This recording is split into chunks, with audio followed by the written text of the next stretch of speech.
सुख जब आता है हमारे जीवन में जब हम दूसरे से प्यार करते हैं, अच्छा व्यवहार करते हैं, अच्छा बर्ताव करते हैं, हमारा चलना उठना बैठना सारे क्रियाकलाप अच्छे होते हैं, तब हमारे जीवन में सुख आता है।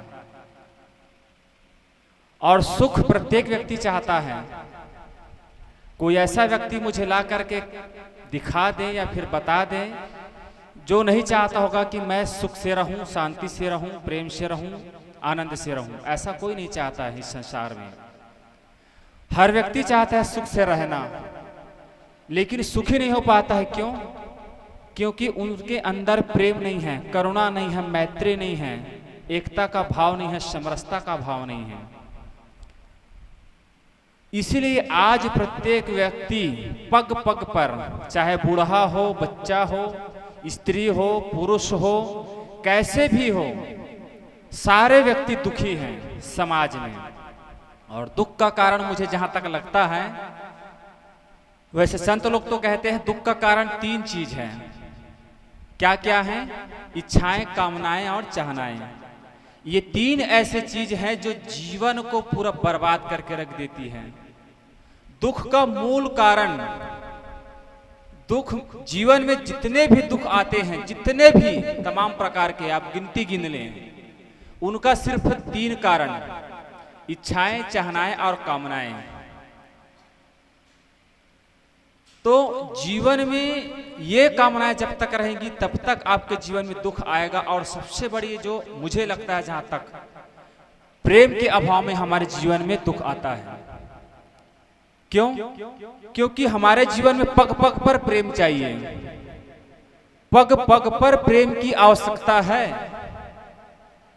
यदि हम एक बच्चे से प्रेम चाहते हैं, अपने पति से प्रेम चाहते हैं, पिता से प्रेम चाहते हैं, माँ से प्रेम चाहते हैं, बेटे से प्रेम चाहते हैं, समाज से प्रेम चाहते हैं, परिवार से प्रेम चाहते हैं, तो उसके लिए हमारे अंदर क्या चाहिए? वैसा ही गुण होना चाहिए जैसा हम दूसरे से चाहते हैं हमारे लिए, कि ये मुझे दुख ना दे, गाली ना दे, मेरी निंदा ना करे, मेरी चारी ना करे, मेरी चुगली ना करे।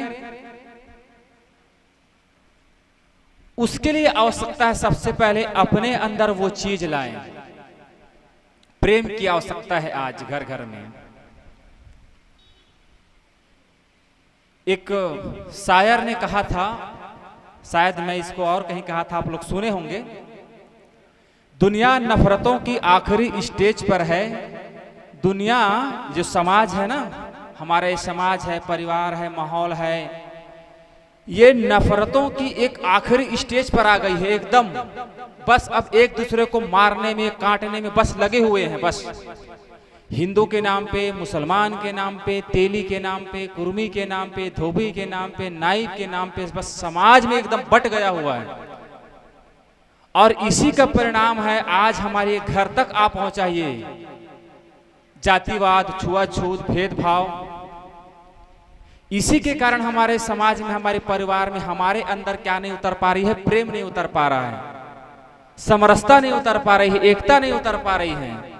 और इसी का परिणाम है, प्रेम ना होने का परिणाम है, हमारा समाज आज बिखर रहा है, परिवार आज टूट रहा है। थोड़ी थोड़ी चीजों के कारण, थोड़ी थोड़ी बातों के कारण, प्रेम ना होने के कारण बेटा बाप से, सास बहू से, पति पत्नी से टूट जा रहे हैं। तो मैं कह रहा था कि ये दुनिया नफरतों की आखिरी स्टेज पर है।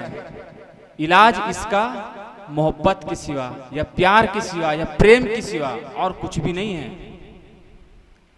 जरा आप गौर करें, समाज में यदि हम एक दूसरे को मार पीट रहे होंगे, यहां पर अगर लड़ाई मच जाए, एक दूसरे को मारने और काटने पे उतर जाए सब, क्या आप उस झगड़े को फिर से मार काट से आप सुलझा सकते हैं क्या?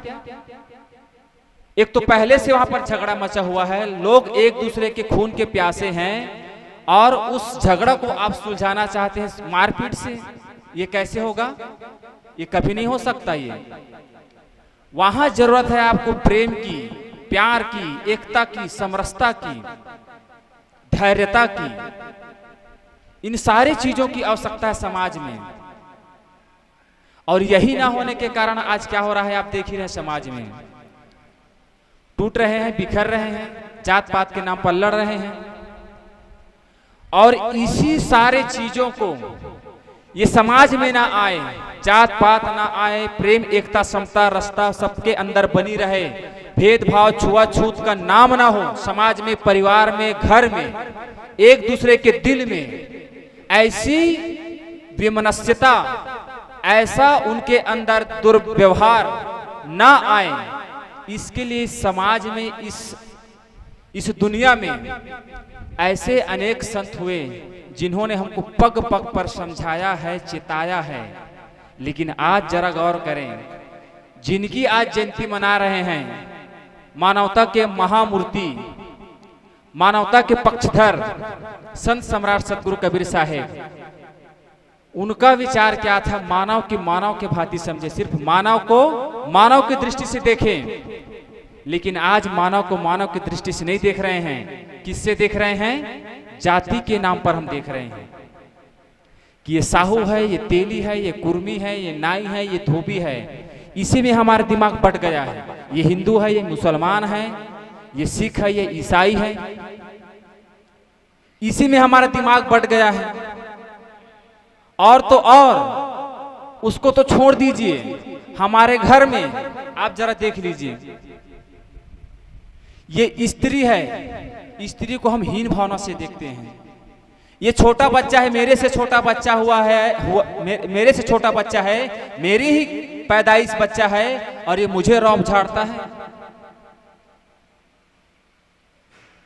ऐसी अंदर में जब तक हमारे अंदर में घमंड रहेगा, ईर्ष्या रहेगी, द्वेष रहेगी, तब तक हम अपने जीवन में सुखी नहीं हो पाएंगे। अपने अंदर प्रेम की जो भावना है ना, अपने अंदर कभी नहीं आएगी। और जब तक प्रेम नहीं आएगा, तब तक आपके जीवन में सुख नहीं आएगी, शांति नहीं आएगी। और ये सतगुरु कबीर साहब के जितने भी ग्रंथों को पढ़ते रहे, भले इस समाज में, इस देश में जितने भी महापुरुष हुए हैं, उनकी जयंती मनाते रहे आप। ढोल नंगाड़े ताशे बजा करके, डीजे बजा करके हो हल्ला करते रहें और उनकी विचारों को ना माने, तो आपका कल्याण कभी नहीं होगा। समाज को दिखाने के लिए आज सिर्फ हो हल्ला हो गया है कि जितने भी आज समाज के क्रांतिकारी देशभक्त हुए हैं, संत हुए हैं, उनकी जयंती तो मना देते हैं, लेकिन उनके विचारों को हम आज नहीं उतार पा रहे हैं। जरा आप गौर करें, यहाँ पर 80 साल 90 साल की बूढ़े माताएं लोग बैठे हुई हैं। इस गांव में 80 साल से 90 साल से ऐसे सत्संग का समायोजन और रामायण का पाठ और यज्ञ जितने भी होते होंगे, धार्मिक अनुष्ठान, वहां आकर के संतों ने ऐसी ऐसी व्याख्याएं किए होंगे, ऐसे ऐसे जीवन के उद्देश्यों को बताए होंगे, ऐसे ऐसे जीवन के लिए उन्होंने उद्देश्य दिए होंगे, हमें शिक्षा दी होंगे। लेकिन क्या आज जरा सा भी उनकी शिक्षाओं को हम अपने जीवन में उतार पा रहे हैं? इस पर जरा गौर करें। यही हमारी त्रुटि है, इसीलिए प्रेम नहीं उतर पाता है। इसलिए अपने अंदर इन सारे संतों के विचारों को सुनते तो जरूर हैं, लेकिन उस पर यदि चलना स्टार्ट कर देना, तो ये जो समाज में प्रेम की कमी है, एकता की कमी है, समरसता की कमी है, ये जब फिर से आएगा तो ये जितने भी जात पात छुआछूत है ना, ये सब मिट जाएगा और कबीर साहब का उनका उद्देश्य पूर्ण हो जाएगा। इसलिए आज सतगुरु कबीर साहब मानवता के पक्षधर हैं। उनके विचारों को हम जन जन तक पहुंचाएं और अपने ऊपर आत्मसात करें, तभी हमारा कल्याण होगा और हमारे जीवन में फिर से प्रेम उतरेगा, तब समाज सुधर सकेगा। अपनी वाणी को यहीं पर विराम। बोलिए सतगुरु कबीर साहब की जय।